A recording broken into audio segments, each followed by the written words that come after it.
um veículo de comunicação em massa na década de 30, na década de 40, durante o período de Vargas, que foi bastante utilizado por ele. O rádio, é verdade. E um programa que existia, que ele foi criado em 1938, logo depois que inicia a ditadura Vargas, né? O Estado Novo, o Estado Moderno, o Estado Novo, o Estado Moderno. Né? Então, a Hora do Brasil. E nesse programa radiofônico, A Hora do Brasil, que o brasileiro ficava aguardando, todos os dias vinham as notícias das decisões, dos projetos, dos feitos de Getúlio Vargas. Ele era dividido mais ou menos assim. Tinha essa primeira parte, falando sobre as realizações do governo Vargas. Tinha uma parte musical, para distrair a população, né? Geralmente era samba. E tinha também a parte cívica. Aí concluía com a parte cívica, que era contando histórias de ilustres personagens brasileiros, histórias da nação, como, por exemplo, a proclamação da República, a história de Tiradentes, a história da libertação dos escravos, né? Enaltecendo personagens da história brasileira, para aquele sentimento de nação, né?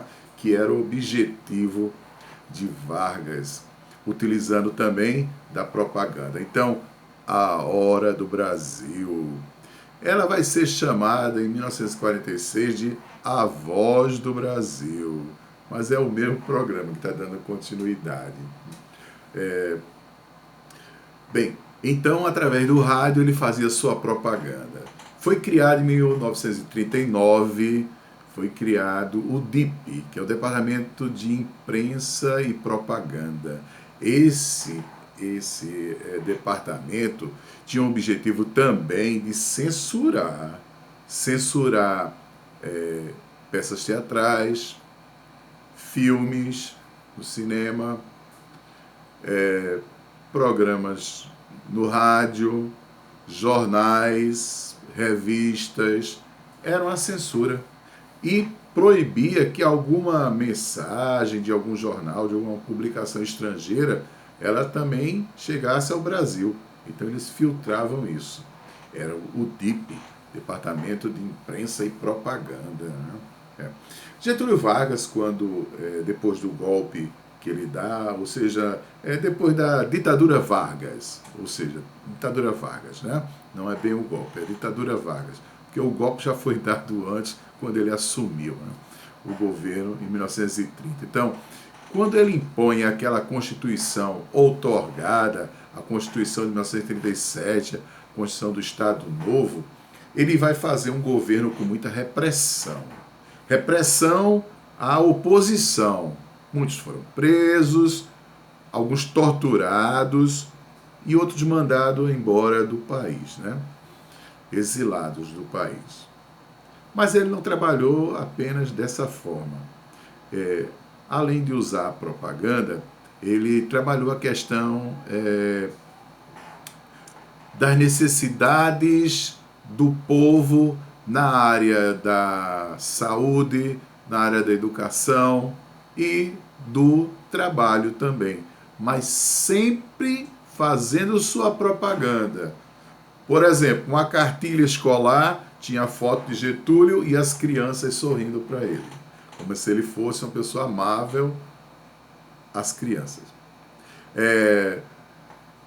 Ele sempre mostrava ao trabalhador que o que era concedido a eles não eram conquistas através de pressão política, não, que era benevolência do presidente. Ele é uma pessoa boa e o pai de todos, o pai dos pobres. Era visto assim na propaganda. Os assessores dele tentavam montar dessa forma. né? A imagem de Getúlio Vargas.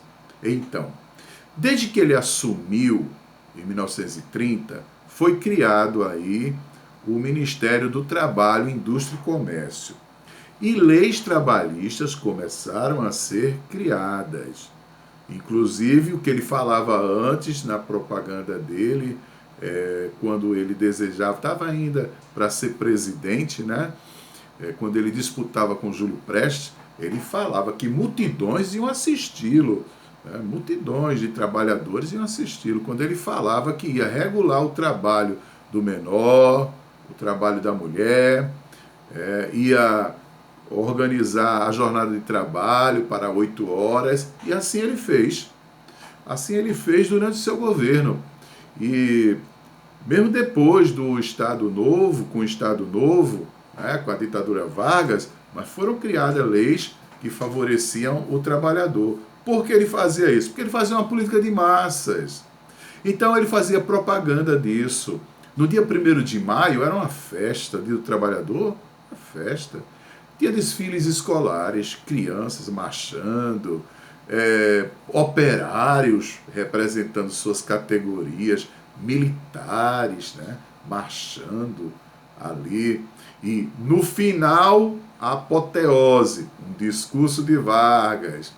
Em 1943, ele vai anunciar que aquelas leis trabalhistas que ele vinha fazendo em seu governo, elas seriam consolidadas e vai surgir a CLT, Consolidação das Leis Trabalhistas.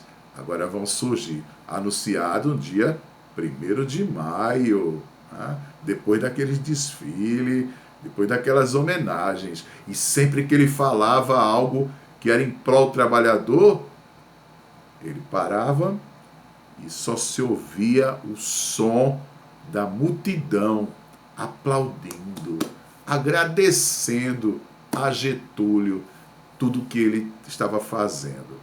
Bem, esse governo Vargas, ele trabalhava com massas, com a massa populacional. Getúlio, ele legalizou o samba, que era algo de malandro, né? Só que a letra mudava, viu? Então, o que se falava de malandragem no samba, esse samba, a letra mudava e passava a ser uma letra que enaltecia o trabalho, o progresso com ordem, né? O progresso do país, mas com ordem, né? Então era mais ou menos assim. A capoeira, que era ilegal, a capoeira, coisa de malandro, perigosa, de bandidos.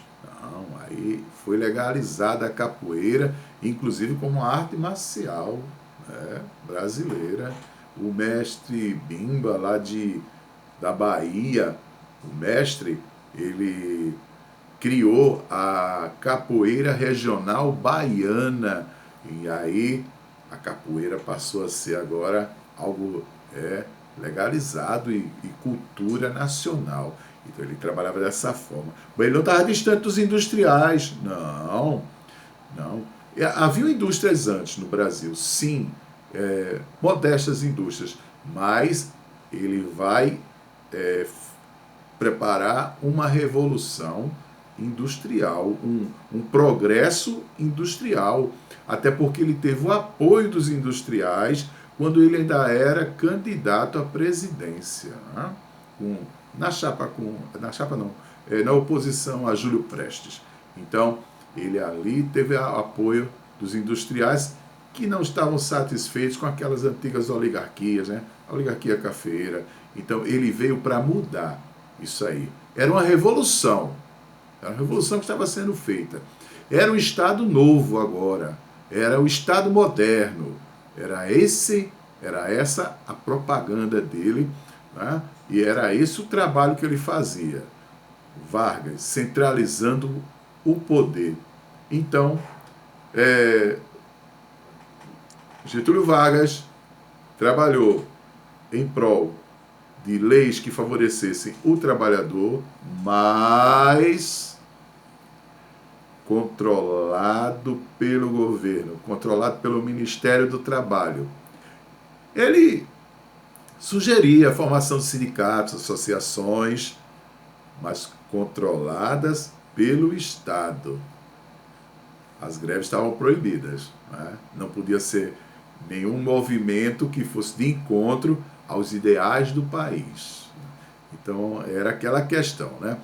De início, aqueles membros do Partido Comunista e também os anarquistas, que é um movimento político, anarquismo, então discordaram, mas não conseguiram, tiveram forças com Getúlio Vargas e terminaram diminuindo essa ação, e Getúlio ele centraliza o poder de uma forma geral no país. A questão da sua popularidade, o uso da imprensa para isso, né? O uso da propaganda, através principalmente do rádio, mas ela também era feita por jornais escritos, também era feita. E a imagem que eles sempre passavam. Lugares distantes do Brasil recebiam as ondas de rádio. E aqueles lugares onde nem todas as pessoas podiam ter um rádio, colocava-se lá um amplificador, né, um alto-falante numa praça, e as pessoas se juntavam para assistir a Hora do Brasil, onde ele começava com a frase: trabalhadores do Brasil. Eu só estou imaginando os aplausos nessa praça, como eram, né? Dessa população no campo.